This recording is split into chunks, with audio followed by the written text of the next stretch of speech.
Yeah, definitely. Yeah, it's really good. But and yeah, I was sort of seeing that idea that you would have to hit the hold level and move back within a higher time frame hold to hold it longer term.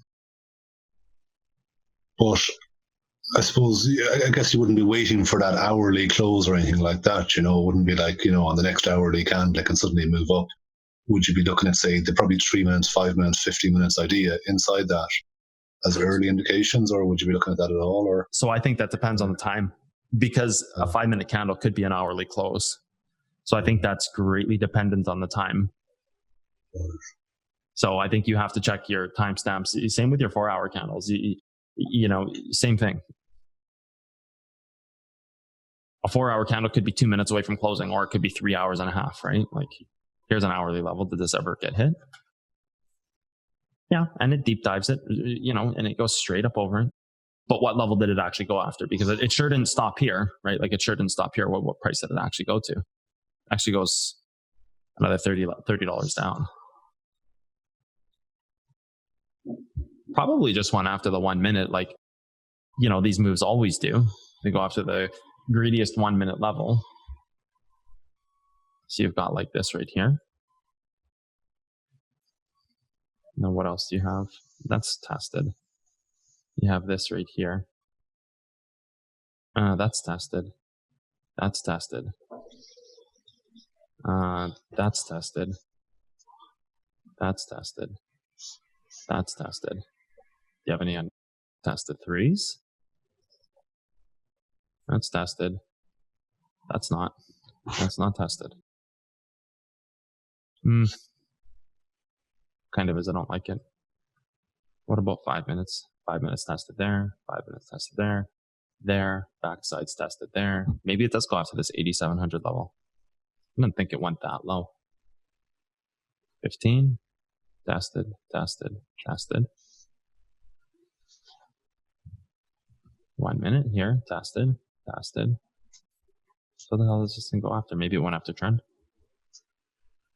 Tested. This is tested.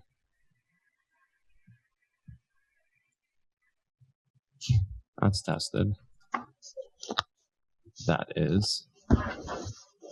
That's not. But I don't think it goes down this low, does it? Does it actually go after this? I don't think so.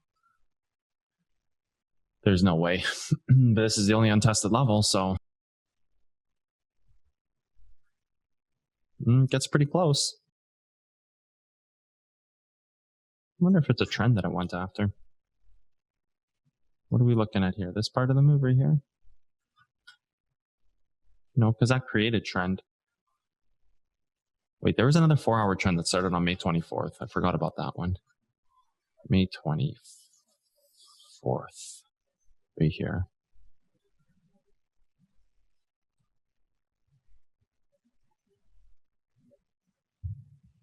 No, it broke that trend. That's the one it broke.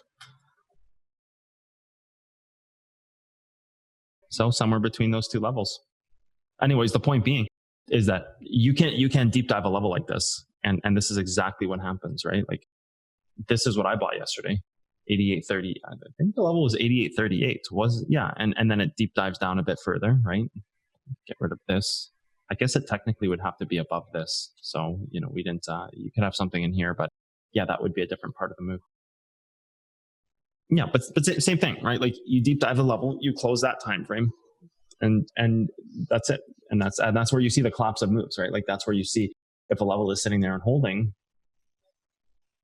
and you've gone 40% past where you thought your hold level was, and it's just holding at your hold level, you're probably closing a higher time frame. So I see how we can use that to see, okay, to like reassure yourself, okay, it's deep diving, knowing what's happening. Yep. But in what scenarios would you actually use that? Is that like the scenario you said earlier, like when your level is almost tested, but it deep dived the previous level, so that level is actually untested? Is that like a scenario where you would, like that 9100, that came to within $3, but it deep dived the previous level, making that 9100 still a valid level? Or how would you go about, well, when choosing not to knife catch it, but either deep dive it? That's still a bit unclear to me. If my question. So I think I went over that pretty well in the video, no? Well, yeah. I mean, really, you're always looking at 1 minute greediest holds. Look for your 1 minute greediest holds in the move. You find the move, right? So I think okay. That's like first and foremost. Mm-hmm. Like this was, yeah, trade here, and there was a 1 minute level here. I know there was because I took the goddamn trade. Trading view, hello.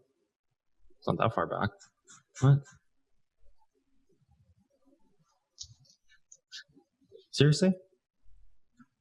It's too many candles back from yesterday? That's got to be an error. No, it's impossible. You're on June 8th. Oh, maybe it is. Let's go to the 5 minute.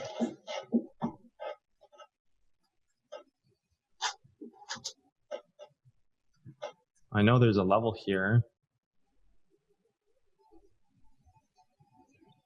There was a level here that I took at like 88.30. It was like right around here, I think. There's a level right here somewhere inside of this candle. That's a 1 minute untested because I took like 88.33. It's like in here somewhere, like right around here. But this is that same thing, right? Like deep dive a level, hold the time frame. Same thing, same exact thing. So you're always going after the 1 minute greediest parts, like always 1 minute, because you're going to deep dive an hourly to go after some greedier hold level. You're going to deep dive a hold level to go after a trend. You're going to deep dive a trend to go after a hold level. Remember, this goes back to what we first learned about trends break. It's like a false breakout. Well, so that's what people would call it, but it's not really what it is. But that's what people would call it, right? So you have a trend like this. So you have a trend like this, and then it goes after a crazy greedy hold level before it breaks, right? Mm-hmm. Before a trend breaks, it goes after some stupid hold level on one side and breaks trend. So you're going to have, see if we can find it on the daily, because this is like something I wanted to talk about here. So you're going to have, actually it was on the weekly we first found this. So weekly to here, and then it would have been, damn, we're still trying to find this weekly bottom right now. Okay, let's try to find this on the daily. So weekly start, you've got this right here.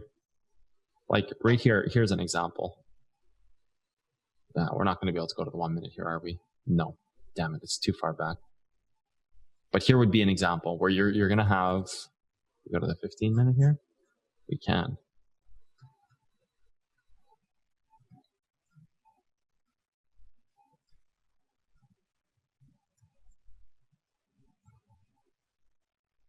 Here's the 15 minute level, right? Trend breaks, deep dives the level, right? It's vice versa. A level breaks to deep dive a trend breaks to deep dive a level, right? So this is like a common thing that happens. And then fine, so go back to the daily here, let this daily break, because that's another thing. You can always deep dive levels, right? Okay, there it is right there. So here's the next part of this trend, right? So you have this here to this right here. And then trend breaks and it deep dives whatever hold level it's looking at. So you're probably going to be looking at something a little more long-term here. So fine, you've got, oops. Come on. That there, which probably is something else in here, but fine, it's a backside 4 hour. Actually, this was the right level. And this is the thing, right? Like trend breaks, it deep dives a level, right? Like this is how it always works. Trends will target levels when they deep dive and vice versa. Levels will target trends. So if you break a hold level, right? Now we can even try to do that. We can try to say, okay, where's the hold level in here? Right here would be where the hold is in the move. Like, what are you actually targeting? Were you targeting this? Because this was already tested, so you can't go after that. And then this is holding the move up, which puts you right here somewhere. So then we have to go here and say, where's the 15?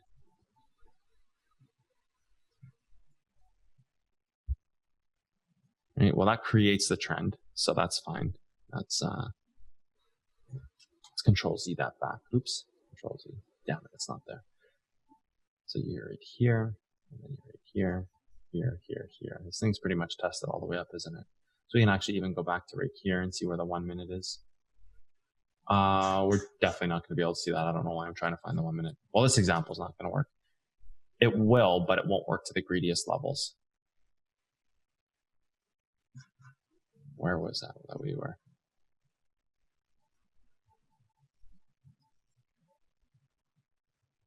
This trend would have been on the daily at this point. So the daily is right here. Trend breaks, deep dives a level, right? Like right here, right? Trends break to hit hold levels and hold levels hit to break trends, and vice versa, and always. So then this goes here. So that's right there. And then this will deep dive to hit that hold level. So fine, this adapts out here. This breaks. I guess it is the backside back here. I wasn't in this move, nor did I look at it, but that's fine. Trend breaks, deep dives the level, continues to hold, right? So fine, move this now, adapt this out to here. It'd be the same thing. This likely goes to right here, right? Whatever this range is in here goes to. That it actually does. Just over time, but all relevant to the time frame you're on, right? Like we're on daily candles, so you're going to see, respectively to the daily part of the move, right? So that's something also important to realize. Like when you're deep diving moves, if you have a trend close, like the scenario we have today, where we have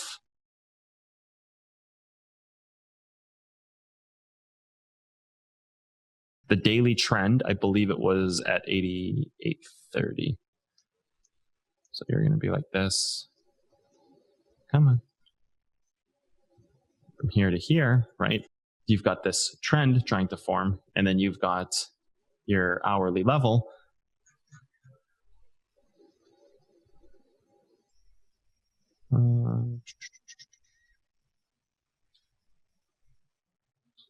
Right here. Nope, we're past that. We're right here right now. Yep, 89.62. So you got to realize, like, you can deep dive this and you have a 1 minute hold level. Not really relevant anymore because we're coming up to trend, but had this happen, say, right here, you could absolutely deep dive from trend or from level to trend, and vice versa if you break a trend to the greediest hold. But that's how it's always worked. Like I said, from day one, that's what we've always looked at, right? Like it's always that same. Well, when a trend is going to break, it's going to hit a crazy hold level, and then it's going to break trend in the opposite direction, right? Yeah, it'll likely go after this. And if it doesn't, if it falls through, where are we? If it falls through, it can go after this trend, depending on when we get there. Yeah, absolutely it can. Yeah, probably over the day here. Oh, what is it? It's 8 o'clock right now. Wait, we're much further, aren't we? Yes, we are. Okay, so actually that can't really happen anymore. You can't really deep dive this trend anymore. You could possibly break that trend to deep dive this level, but I don't even think there's an untested hold level in here, is there? No, there's not. I've looked through this move. Here to here to there to here to there to here to there. 89.46. So yeah, there's no trend to deep dive here. But in this case right here, there would have been. You absolutely could have come down and looked to deep dive this trend off of this hourly hold, which is also this 1 minute buy. Yeah, now it's always like the best practice to go after the greediest holds. It's why I teach it first, because it's just greediest hold. Yeah, so that was actually well, I've seen you do it before once, I think, like instead of going for the greediest hold, that you say, okay, I think it might deep dive, so I'll put my order, let's say here. Oh, I did that the other day on Saturday. Yeah, I don't know. Yeah, but it was somewhere that you said, I think it'll 89.60. Yeah, I think it was. Since I was on Saturday, I said that. I had the perfect entry. I just had a miserable exit on that. Likewise. That must have been Saturday, right? 96.7. Yeah, 906.7. well, it was also some other time because I remember I think it wasn't the trade we took back then. But I think it was also the same, like, we had the greedy level, but you said, yeah, it might come like $20, $25 beyond that level. Yeah, that probably did, right? Yes. It used trend as the level. So that's the thing, right? When you have And this is like really important to learn in this facet as well, why we're looking at it in this order again right now. Like it's important to understand where the greediest hold in a move is, to have kind of a good target to say, okay, if it hits this, we're going to get good entry. We have to use chart architecture to see where gaps and moves are and what's possible in the move. Like you also have to look at ladder points. Like right now, there's no real ladder point off of this. Like there really isn't any back here. So you could go here and you could say, oh, but this is the ladder point. No, not really. It is on that time frame, but the longer this move goes on, it's not really a ladder point because this 4 hour is tested. So you could come all the way down to here at 88.53, but you might have something else develop to give you that. You might have a different trend you're approaching. You might have a different set of levels. Like you can't tell with 1, 2, 3, 4, 5, 6, 7, 8, 9 4 hour candles what could possibly happen, out here, and it tests this here. So this is like the chart architecture is so crucial to understand. Oh, I guess Bitcoin's taking its move up right now. Oh, I have an order set at 91.28. It's so crucial to understand that it's like, okay, well, you can deep dive levels if there's something that makes sense below it. And if you're hovering around it too much, like if you have a level and you're $20 away from it, knife catching is a thing, right? Knife catch a level, that's when rejection happens. If you're hovering $20 away from the price, you have to start saying, okay, we're $20 away from the 1 minute level. But there's a trend, $45 away. Like you go, let's just go right now, live to the trade right now in the 1 minute.